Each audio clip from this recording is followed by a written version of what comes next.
ফজরের নামাজটা পড়ে এসে এক পাতা কোরআন তেলাওয়াত করেন। আচ্ছা এক পাতাও না পারেন, অন্তত কুল হুয়াল্লাহটা পড়েন। অন্তত আল্লাহকে বলতে পারবেন, আল্লাহ আমি কোরআনটাকে স্পর্শ করার চেষ্টা করেছি, ভালো করে পড়তে জানি না, কিন্তু পড়ার চেষ্টাটা করেছি বানান করে হলেও।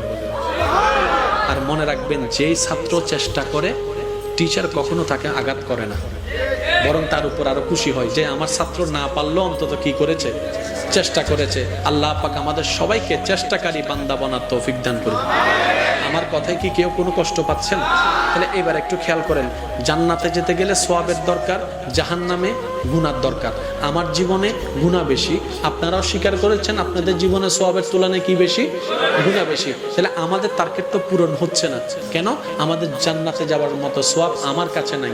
আপনারটা আপনি বলেন, আপনাদের কাছে আছে? নাই। কারণ আমরা একটা ভালো কাজ করলে 10টা খারাপ কাজ করি, এক ওয়াক্ত নামাজ পড়লে 10 বার মানুষের